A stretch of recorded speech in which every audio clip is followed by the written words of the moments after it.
everyone, welcome back to my channel. My name is Candice Marie with Beyond the Veil Tarot and Astrology. Thanks for joining me. I'm excited to be doing another video. This is kind of bookending in a way the Venus Uranus conjunction in Taurus. So we talked a lot about Venus. This episode is going to be more so about Mars in conjunction to Chiron in Aries. So if you have not already liked my channel, please do give me a thumbs up, leave me a comment, subscribe so you know when I'm coming out with new content. I would appreciate it. Now, the Mars-Chiron conjunction specifically is going to be taking place around about June 14th through the 16th, although I think some of you guys might start feeling this a little bit earlier. Such an appropriate topic for today. I live in Las Vegas. It is hot here, y'all. The Mars-Chiron stuff is like heated, the pain that comes from the heat, you know? So like the last couple days, just having temperatures clear over like 105 to 111 degrees is just not fun. So yeah, very, very appropriate topic in the midst of what is a very early summer here in the desert. So yeah, the transit's going to be happening the 14th through the 16th of June, although I have to say, I feel like I'm feeling a little bit earlier. I don't know. Maybe it's because I have planets in the early degrees of the cardinal signs, but maybe it's not just me. Now, in my last video on Tuesday, I talked all about Venus's conjunction to Uranus and how that series of transits from the Venus-Uranus conjunction to the Venus North Node and then finally Venus squaring Saturn is bringing up the fact that feminine energy is going through a transformation and basically it's feminine energy needing more freedom and redefining what it means to have pleasure in our lives, whether that's in the form of self-pleasure, the pleasure that we get from our careers, how we're making money, our relationships. We're redefining that across the board and also redefining our comfort and our values. Now, the polarity to Venus would then be Mars, right? Mars is more that masculine energy. It's very direct, it's quick moving. So when we see this conjunction happen, Mars will be almost fusing, because that's what a conjunction is. It's a fusion point. And we're going to see this fusion happen on or around, it's going to be right around 15 degrees. Now, Mars-Chiron aspects in just general terms, it's the wound that comes up for individuals, basically, right? So some kind of individual wound. I'll get more into Chiron in a second.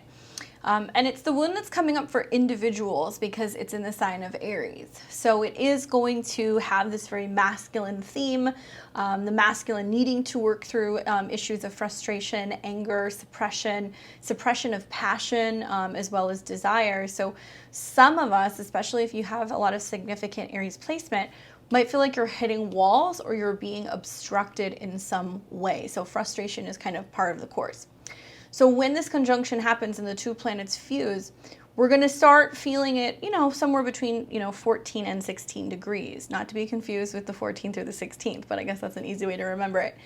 So if you have any cardinal placements from 14 to 16 degrees, that's an Aries, Cancer, Libra, or Capricorn, personal planets or a sun, moon, or rising, watch for the pinch. It is a little uncomfortable.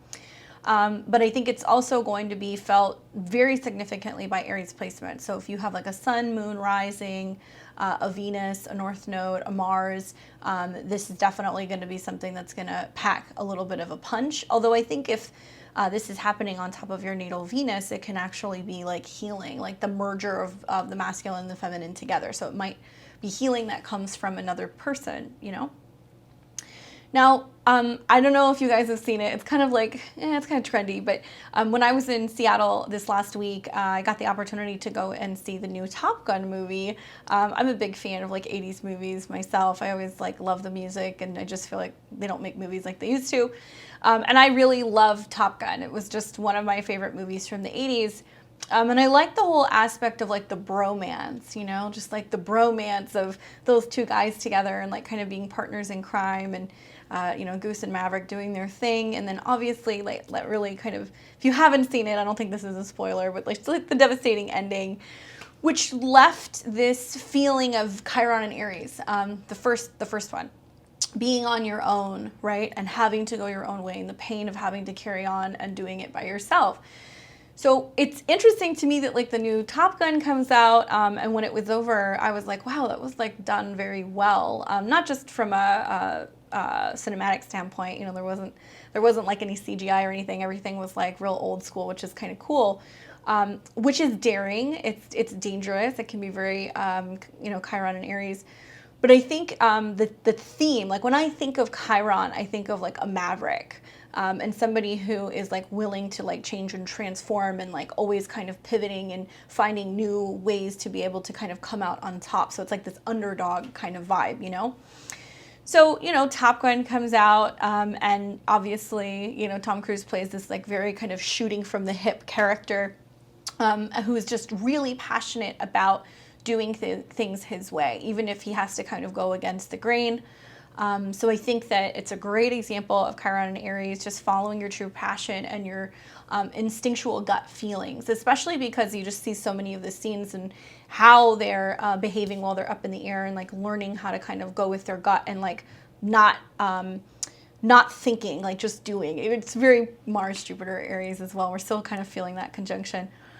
So I think that was cool, just the fact that it's kind of saying to like larger audiences, like sometimes you have to kind of go with your gut and you have to go your own way. Thankfully, this Top Gun had a very happy ending in a number of different ways, so I won't spoil it, but if you haven't seen it, do consider watching it. And it brought up for me just kind of thinking about, with this transit, are we going to be seeing and experiencing a wound about or around doing what comes natural for us, right? So just, you know, because Aries is very instinctual. It's got that drive. It just knows to get up and fight or, you know, go for a hike or like just to be active because it's initiating something. It's very youthful energy as well. So for me, this is how I've kind of experienced it a little bit, has been me being like, I know what comes natural. I know what I should be doing. I know what's best for me. But is that bringing up issues with assertiveness and learning to differentiate the difference between being assertive and being aggressive, and what it means to be assertive versus being aggressive, and where the defining line is, and can being assertive be seen in some senses nowadays as being selfish, and like that whole kind of like just process of just being like, okay, am I being too assertive, or am I defending myself? Am I, you know, doing what I know I need to do? Does that mean that I'm coming off aggressive? You know, am I selfish because I'm thinking about myself? So there's been a lot of that stuff kind of going on. And, you know, just generally like Chiron represents the instinct of the human spirit, right? And seeking to manifest it and manifest itself in a way that is leaving something behind, something significant, whether it's a lesson or like a literal talent or a skill. And Chiron brings pain because we need to experience the higher vibration of consciousness. So I'm not like a big fan of being like, oh, suffer through the pain, but Chiron and Aries with Mars is like a lot of like, you know, being in like a cycling class, and you've got like the teacher that's in the front and he's wearing the headset and he's like, feel the burn, you know, yeah, get out of your seats, feel it. And everybody's like, oh God, they got to get up, you know. So there is some sense of what we learn through the uncomfortable situations, whether it's emotionally, physically, spiritually, financially, whatever. It's gonna land in a different area of our chart. So if you're already looking at your chart, it's wherever Aries is. There's been a lot of action there recently between Mars and Jupiter and all that stuff. So this is something that's been kind of building. I think what's cool is that we end up kind of manifesting gifts from whatever these difficult or painful situations come about. So I'm not trying to kind of discredit the fact that it can be very challenging, especially for Mars-based charts. So like Scorpio or Aries risings can definitely have a much more challenging time. The cardinal signs, because it's going to be in an angular house. But I think that there are gifts that come with some of the lessons that we experience. And being that Mars is the planet of action and assertiveness, it brings up this theme of like Mars being like the hero, right? That breaks through the boundaries of limitations. Like it's like breaking through a wall. And Mars is divine light and the spirit individualized. So it's also just pure courage, pure passion, pure desire. And Mars is the ruler of Aries. So it's definitely going to pack quite a punch being in that sign that it rules. One thing that I would also say is that, you know, Mars can have a natural tendency to do things in like a rough and tumble way. So when we think about Mars, it can be associated with like, you know, a fist fight. It can be associated with a building that's burning. It's just something that happens very quickly, and it can be very aggressive, and it can consume because it's the element of fire. But with Chiron, I think that we find the ability to kind of like assert ourselves or be ourselves is obstructed. So the Mars energy is naturally obstructed during this transit. And it can bring up issues of like us feeling ashamed for who we are, or feeling the need that we need to get back out there. You know, Mars and Aries is like, get back in the ring. And we're feeling like we're unable or incapable of being able to defend ourselves. So that's something that I want you to think about. Remember, when it comes into this conjunction, it's going to be dimming the light of Mars. And it brought up for me just like a lot of, in meditation, you know, me thinking about it and being like, you know, how is this transit coming up, giving us the opportunity to find our place in the world and know what we do or what we do not stand for. And I think that, you know, the ultimate fear when you're dealing with Mars conjunct Chiron is that by being ourselves, somehow we're going to hurt other people, or other people are going to take it personally. I think we've all possibly been in a situation where we didn't want to disappoint another person. We didn't want to let somebody down, you know. We told somebody we were going to show up and we were going to take the job, and then ultimately we realized it wasn't a good match for us, but we didn't know how to have the conversation. We're in the relationship with somebody. We know it's not a good match, but like they're really into it and they're really in love with you, and you don't know how to sit down and have the conversation and be like, this isn't really mutual, it's not working out. These are the kinds of things that we can see with some of these transits that are going to be happening over the next month or so. But the key here also is learning, I think, that in order to heal, we have to transmute that fear or that sense of not feeling good enough, or in many cases, it can also be transmuting our anger, right? Because I think we can see a lot of anger coming up with Mars and Chiron being in the same sign. And when this transit happens, I think it's actually a gift or an opportunity to exercise and release inner aggression or inner frustration that we all have. So it's a time to use that fuel as motivation. It's an opportunity to be our best selves. For some of us, it materializes as literally just getting more active, you know, being more assertive, going out there, working out, you know, trying to focus on self-wellness, self-help, stuff like that. And that's what Aries and Chiron really is in general, in a nutshell, right? And when I think about Mars going into the sign of Chiron, although Chiron has like a really strong affinity, I think, for Virgo, being in the sign, I kind of see Chiron as like a sacred warrior, right? And it gives us the opportunity to use this conjunction to come closer to a deeper truth and realize that the higher manifestation does not stand, or it does not encourage us to hurt other people, bully other people, shame other people. It's really teaching us about where that behavior kind of comes from, because there is like a real deeper insecurity that's going on there, right? What else did I put here? I think just kind of like wrapping up the discussion specifically on this, I think that this is going to challenge us to heal or address our aggressive natures, and learning how to assert ourselves in a healthy way and standing our ground rather than being combative and being reactionary and kind of burning everything down. By expressing our inner aggression effectively, it's giving us the opportunity to learn to be like firm, direct, gracious, honest, and not like shying away from being honest or authentic. Like, it can be really great because it can help certain people step into a position of being a mentor or a teacher or a healer or a facilitator for people who have dealt with some of the same issues. So that's kind of interesting. It's about bravery. It's about vulnerability. You know, not rising to the occasion. Some people will say the Mars-Chiron conjunction can be kind of like this cowardly lion kind of feeling that's like knowing what they need to do, and they kind of step towards making those changes and then they pull back. So we're going to find that we're going to have to try harder than usual to be courageous, to be independent, to be strong. And although it can be painful, these difficulties that are coming up are making these patterns of behavior more conscious, and that's ultimately leading us in the direction of actually accepting what's going on and acknowledging it so we can kind of heal whatever that wound is, right? So specifically, though, Mars and Chiron coming together, it's about the energy and spirit coming together with a strong drive to take action and leave something behind that other people can follow, right? So it's just, like I said, it just really reminded me of Top Gun, just like the fact that everybody's seeing it and being like, wow.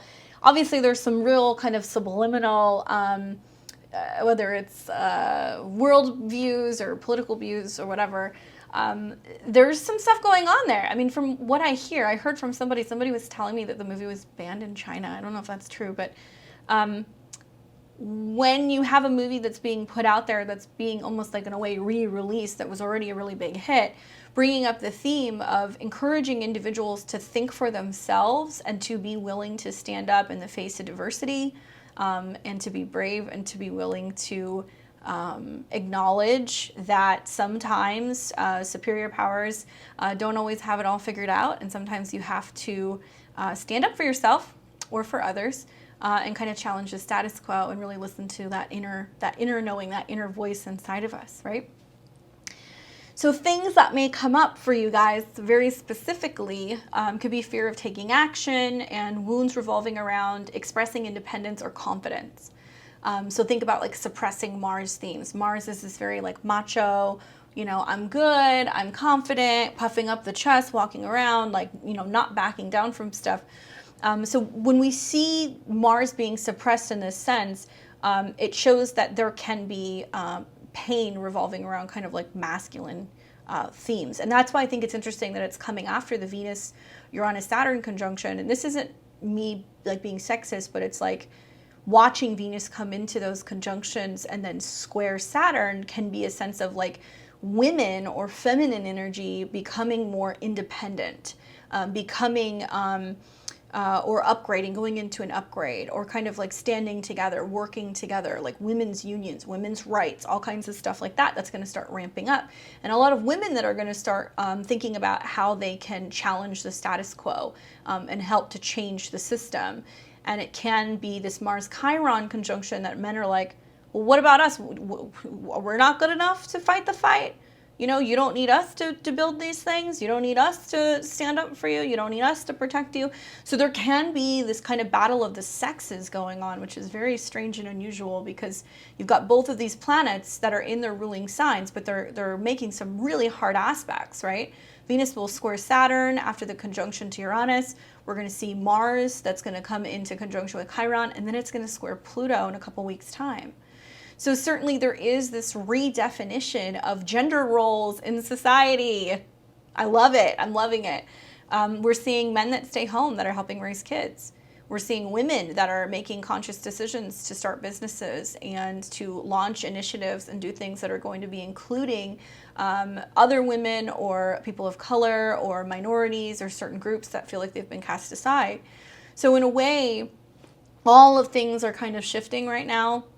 That's just more when we're talking about kind of archetypally, but I think it's also going to definitely have some real kind of global events that are going to be taking place with the Mars-Chiron conjunction that's kind of insinuating we might see somewhere globally where there is a weak spot in a military or a particular naval base or something like that. So Mars-Chiron could literally be just like a spot where they're more prone to being under attack. There can be some kind of combat that can go very wrong. I'm fingers crossed, hoping, sending good vibes and praying that this doesn't happen. But I think with Mars and Jupiter being in this sign and looking at the Mars-Pluto square, let me pull up when that's going to be happening. So Mars is going to start coming into a square with Pluto, but it's going to be triggered by the moon in Cancer. So that'll be right after the new moon, right around June 30th. So that'll be after the conjunction, but I think that we're going to see where possibly some particular base is just out in the open, or something blows up, or somebody gets attacked, and the repercussions are actually going to be coming closer to about June 30th. Through, I would say, the better part of July 7th. So I hope that's not the case. Once again, I think the Mars-Chiron stuff is going to continue to keep bringing up these themes revolving around firearms and the Second Amendment and whether or not it's taking away or hindering or hurting the individual's ability to defend oneself.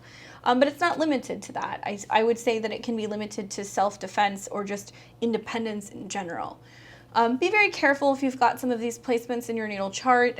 Chiron and Aries can literally be wounds like lacerations, burns, cuts, severing, anything in regards to the face, hitting the face, impact, your sinuses, concussions, things of that nature. And it's youth in general, right?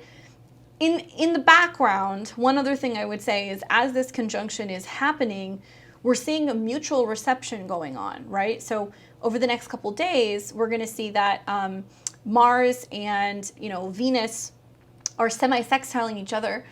So there's something happening here where it's like, they're kind of talking to one another and saying like, yeah, we're both kind of working on the same thing. There is a need to, work on our own issues in order to kind of better join together and do what we do best. So I'm assuming it's probably going to be something like, because we're not going to see Mars and Venus move together for some time. We're actually not going to see them align. We'll see them oppose. And that's going to be happening in the fall. Just looking at my chart here at some point. I don't know when, but it'll happen in the fall. And then we're going to see that they're going to come into conjunction again, but I believe that's going to be next summer. Just confirming this. And to me, it looks like that conjunction is going to be happening in, I believe, the sign of Leo. Yeah. And what's interesting is next summer, it'll be June, July, when Venus and Mars come into conjunction with Leo, Venus will actually be in shadow. So that's going to be a really interesting time. Lots of big love stories, like things kind of getting reorganized. I think in many ways, like the world also kind of opening up a little bit more and just kind of feeling like we're getting a bit of a reprieve. But between, now and I would say, early July, there's just going to be a lot of tension in Mars-Venus stuff. And like I said, if you have any placements in the cardinal signs, anywhere from about, let's say 14 to 16 degrees, you're going to feel this the most. Now, we're also going to see themes of issues with expressing one's needs and learning how to speak up and ask for help or ask for assistance or acknowledge when it's hard to kind of go our own way or do things on our own. Aries is really great at putting on a good game face, but there can be a sense of immaturity and reacting and lashing out or burning up overly quickly. So if you have any natal Aries placements, you know exactly what I'm talking about. I definitely feel that. We could see issues also with misplaced anger or aggression, fear of not showing our true Mars energy and becoming something angry, violent. So anger management can be something that can kind of come up. I've seen this with like Mars conjunct Chiron. I've seen this with Mars opposed Chiron. Just in natal placements, but also through transits, we might see just tempers bubbling up and boiling and like this realization that, we're not doing good things with our anger. We don't have an outlet. And whether that's working out, whether that's going to therapy, whether that's learning to speak up and say things so we're not bottling all this stuff up inside, regardless, it's really important that we're aware that we are compounding all of that anger or resentment or frustration and not finding healthy ways to release it and let it out. For some people, Mars can be, going to the gym, working up a sweat. For other people, it can be doing some kickboxing. For other people, it's like literal sexual energy. So needing that sexual outlet, right? And certainly there's a darker side to it. The Mars-Chiron conjunction can be a little bit more kind of pain-pleasure aspect. It can definitely be some more challenging, difficult topics in relation to sex and sexual abuse, or where people might have like anger or resentment from previous abuse that's now starting to kind of come up.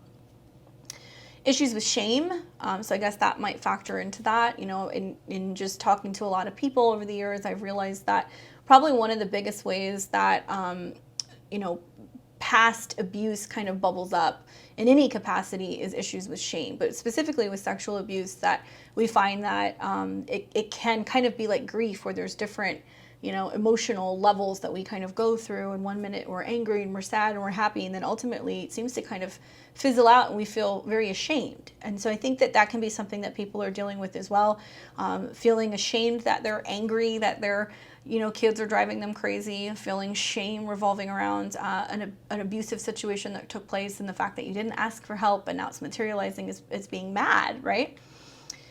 And the need to stand up for ourselves in some way, obviously. Wounds revolving around sexuality, and feeling kind of like the odd man out because of sexual preferences or what you need for sexual pleasure, or possibly even feeling rejection. And how we're dealing with sex, fear of our true primal desire, right? Punishment for not feeling good enough, or for wanting something that might be seen as very selfish, or even self-pleasure. I could see that coming up a lot with like the Venus-Uranus stuff. Like, I mean, you know, Taurus does represent masturbation. It's no coincidence that seeing the Venus transit through Uranus and the square to Saturn and all of this stuff is that it's this denial of pleasure, and you know, that we've been told for, you know, hundreds and thousands of years, it's wrong to enjoy sex. It's wrong to look at sex as anything other than something that is used for procreation, right? I think back to like the Egyptian era, where we had all these perfumes and we had oils and balms and makeup, and it was all about the senses and what feels good, and like laying around and getting massages and being fanned and fed grapes. I mean, so Taurus, right? And as we've gone through the various eras, especially since this very Piscean era, where everybody's a martyr, and you know, sex is looked at as a sin and something that's dirty and disgusting, I think a lot of this stuff is starting to come up right now. And the wounds are obviously going to be coming up as we start expressing ourselves sexually, and exploring more of our desires and what we need for pleasure and what we need for security. And how does the masculine respond to that? Right? I mean, I'm trying to keep this PG, but you kind of get where I'm going with this, right? So how men may be responding to women who might be more self-sufficient in that department, or who might be a little bit more changeable or more open-minded, and how they take that personally. And what could that bring up for men, whether or not men feel like they're good enough, right? So watch for that. Be mindful that these are all going to be hot topics. Mars Chiron can also bring up issues revolving around strong male figures, abuse topics, suppression of needs. And I think that the biggest takeaway is probably for a lot of people are going to realize that there is a sense of liberation by acknowledging the pain and standing up and working through the conflict rather than avoiding it, like rising to the occasion and taking action. Through standing up and leading by example, you're healing a wound and inspiring other people to do the same. So, you know, sometimes talking about it is a big thing.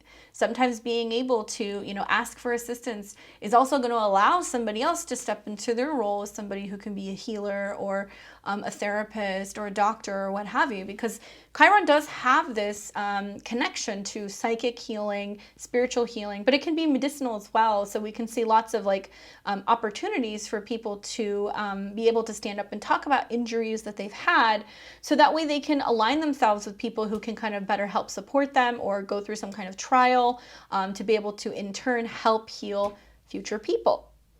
And as a reminder, no one is going to save you or heal you. That is your path to walk alone, and that is part of the wound that we end up bearing when we're dealing with Chiron and Aries. Learning that assertiveness and arrogance are two different things. It can be very challenging with Jupiter and Aries right now. There can be a lot of cocky energy in the air. People can take it the wrong way, especially if you're somebody like a cardinal sign, or if you have a lot of cardinal placements, where suddenly you're just being more assertive. You're just like, ha, here it is, you know? I've caught myself doing that a lot. I have an Aries moon, and I have, you know, a number of planets within the first 10 degrees, 1, 2, 3, 4, 5 planets within the first 10 degrees of the cardinal signs. So I'm experiencing this as a cardinal T-square, and it's been materializing as just kind of feeling like I'm getting bombarded with other people who are wanting to have conflict, and they're wanting to have issues. And usually I'm pretty passive about it and I'll let stuff go. But recently there's been a lot more of me being like, no mas. We're not doing that anymore. And it can be a little perhaps off-putting. I don't know if other Libra placements are experiencing this, but A lot of it is like a mirror. So there's like mirror stuff that's coming back that's kind of showing like where situations kind of build up and bubble up because of the lack of assertiveness and the willingness to either, you know, confront problems head on or, you know, talk about previous pain so it's not repeating itself, you know? So I'm going to let you guys all know, I'm going to run through the 12 rising signs and let you know where this is taking place in your natal chart. Just as a reminder, this is for whole sign tropical astrologer, whole sign tropical astrology astrologers. Yes, I work with Placidus and whole sign in my practice, but I feel like for the purpose of these readings, it can be easier to listen to your whole sign. If you resonate with Placidus, you can listen to that as well. I know some of you guys who have Placidus charts that you work with, you're going to see some of these fall into one of two areas. So I would say you might need to listen to both. And once again, just so you guys know, June 14th through the 16th, and it will be 14 through 16 degrees of Aries that's going to be feeling this the most. Listen for your rising sign and your sun and then your moon if you would like. So I'm going to let you know where this is taking place in your chart and how it's likely to manifest and just things to be on the lookout for really between now and let's say the next week when it really starts to kind of peak mid next week. So for Aries and Aries rising, this is important because it is involving your chart ruler, Mars. So this will be taking place in your first house. I would just say heal thyself, Aries. That's the most important thing. Focus on your self-healing, your body, learning not to be too aggressive, but also at the same time standing up for yourself and perhaps maybe finding a new way to express this energy. I would say like Tai Chi could be good, kickboxing could be good, self-defense, martial arts, anything like that. And I think that maybe there's something coming up about the fact that where there's issues with anger or reacting in a way that it can manifest physically in the body. Specifically issues with like migraines or getting into accidents, hitting your head, inflammation in the body. Like these are things that can be coming up because you're not dealing with this as well. Watch for fevers, cuts, rashes, burns. These are other things that can kind of materialize as a result of just getting a little bit flustered, okay? And if you've been trying to heal something for some time, this is the time to really tend to your wounds. For Taurus and Taurus rising, this is happening in your natal 12th house. This makes me feel like you're really tuning into the spiritual warrior within. When in doubt, dance it out. That's the best advice I can give you. Dancing, sex, anything that's going to release. But there's also a need to do some kind of spiritual work, right? So it's not just something that's happening out in the open. There's a need to like really connect with other realms, doing some shamanic work, doing some past life regression, past life healing. You can have some issues with sleep right now. There could be some real frustrations there. And I would say that this can be a wonderful time to like get to the bottom of matters with a partner and be clearing out issues with partners. But I think that for Taurus, it's actually kind of sexy, to be honest with you, because Mars also rules your 7th house of relationships. For Gemini and Gemini rising, this conjunction is happening in your 11th house of friendships. So it may very well bring up this theme of like healing issues with friendships, people that you've had falling outs with, friends that you have failed to stay in contact with, or networks in general. Now, some of you guys may find yourself in a situation where you're feeling like you have to stand up to a friend, or that you need to stand up for another person. I would say for the most part, because this energy funnels into Gemini very nicely, because we're seeing the sextiles, it's like you taking more of an initiative to be a good friend, calling people, showing up, being there for them, going to some of their celebrations, some of their parties, like being the friend that you want to be, right? Or the friend that you would really want in return. Yes, it can bring up some squabble with friendships, but it has the opportunity, I think, with the sextiles to Mercury and your placements for you to speak up and kind of express yourself and like talk about what you may have done wrong, or find a way to kind of mediate and hash some of this stuff out with another person. For Cancer and Cancer rising, this can be a little uncomfortable because it is happening in a cardinal sign. So you're going to be experiencing what we call squares. It's going to create friction. It's going to push you to move. Now, this is happening in your 10th house, and I don't know if you guys had this experience. This was always kind of like me in high school, but if like having to do the group project and then like being the one that carries the team, right? And you're like, okay, well, did you do your part of the project? Like, am I doing all of this? Like, am I going to get you guys all the A type of thing? That's kind of the feeling that I'm getting for Cancer. You know, the wound of carrying all the weight. Or having to go their own way publicly, whether that means like leaving a superior position or getting let go at work and then feeling the pain and the isolation of that, the challenges or the struggles to make your own way in this world or to launch your own business. There's something there. I will say that the supportive energy is the fact that Jupiter is in the same house. So it's like you're going to have to go through some struggles, or you're going to have to go through some pain to kind of cut yourself off from your old responsibilities, your old titles, your old jobs, in order to break through and be able to experience the newness, the lessons, the benefit that's actually going to be coming in your 10th house of career.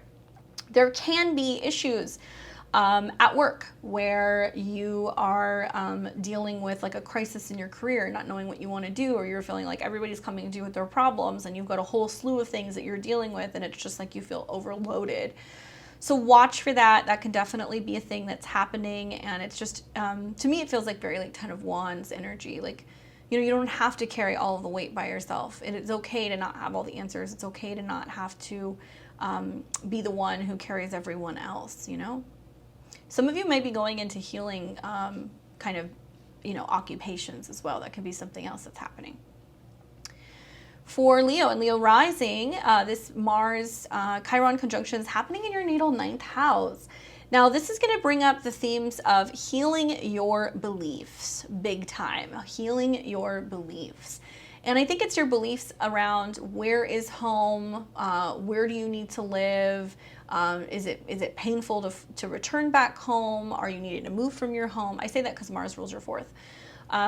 Is there a sense of painful lessons that come from your past? Are you trying to escape your past? Are you trying to escape home because you're trying to travel? Maybe traveling helps. Like I could see, you know, healing your beliefs or traveling on your own or learning on your own as being like very therapeutic, but I would say like you can't run away from all your problems. If you're really not happy in a home or a living or a domestic sense, or if you are having a hard time escaping or letting go of the past, or if you're having a difficult time and you're grieving, just going on vacation isn't going to fix it. You're going to come home and you're still going to feel it. So there can be some therapy in going and being places and experiencing other cultures and learning something new. But at the end of the day, if you're running away from a problem at home, you're just going to end up coming right back to it. So be mindful of that. For Virgo and Virgo rising, you've got Mars and Chiron meeting in your natal 8th house. This is interesting. To me, it feels like sexual healing. There can definitely be a lot of opportunities for sexual healing, healing trauma. Or issues of worth. Now, some of you guys have been struggling with not feeling wanted by another individual, or some of you guys have been struggling with finances. All of this pain that's coming up is to help you kind of heal that. And, you know, I think it's with yourself. Aries is very personal, but the 8th house is these karmic kind of entanglements that we have with other people. And where you hurt yourself sometimes by willingly entering into some of these entanglements and then in turn being the one holding the bag emotionally. If you've been experiencing grief, loss, death, if you've been feeling abandoned, if anything like that's been coming up, therapy can be very helpful. Trauma therapy can be very helpful. Acupuncture maybe with Mars Chiron there, that could be something. But the 8th house is very sexual. It's about our exchange that we have with others. And so maybe there's something that you're healing revolving around your sexuality, your sex life, your sexual preferences, or just feeling wanted. Libra and Libra rising, we've got Mars and Chiron meeting in your 7th house. So similar to the other cardinal signs, this can be a little uncomfortable. So just breathe. This is a conjunction of Mars and Chiron in your 7th of relationships. Now, you would think that it's just healing relationships, and it can, but it's going to be friction that comes up that needs to come up so that way you can work through issues with others. So it's not limited to just romantic partners.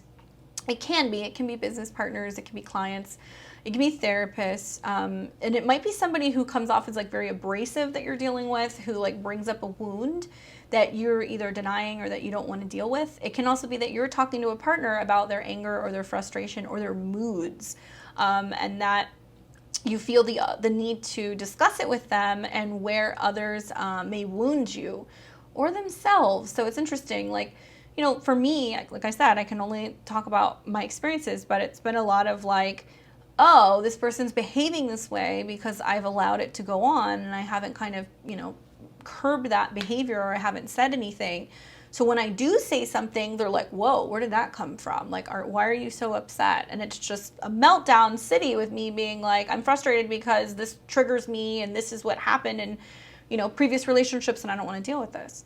So be mindful that that can happen, but sometimes the seventh house is a mirror effect where it's bringing up things that you need to see within yourself. Definitely not easy in that placement. Scorpio and Scorpio rising. This is important because it involves your chart ruler, Mars. Now you've got Mars and Chiron meeting in your 6th house, and it's going to bring up issues revolving around service. How much time or energy you give to other people. If there is almost like this pain in your side because you feel like you're constantly giving and helping others, but never really getting your turn or never really getting your time in the spotlight. It can be healing issues revolving around your routine and healthy habits. A positive manifestation of this is like, I'm not going to beat myself up about my health or my fitness or my dietary habits. I'm only going to focus on creating new changes and taking action to, you know, make a shift. So whether it's like not eating something, not smoking, not doing drugs, if it's not spending as much time on your phone, if it's focusing more on being, you know, more productive, if it's just going to the gym, whatever. This is about reminding yourself that it starts with you. And I have seen a number of Scorpio risings that are like, when is it going to be my turn? You know, I know Saturn's kicking your ass right now. I know it's hard.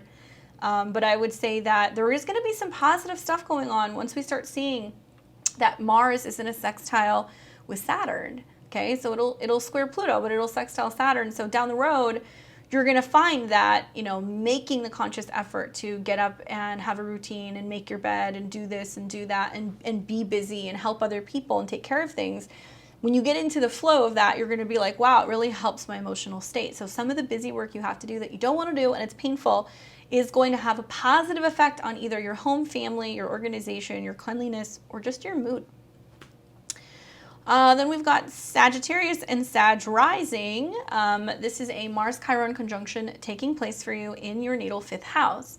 I'm kind of excited for this for Sag because it's going to make some really positive aspects to your ascendant or to your sun, depending on how you look at this.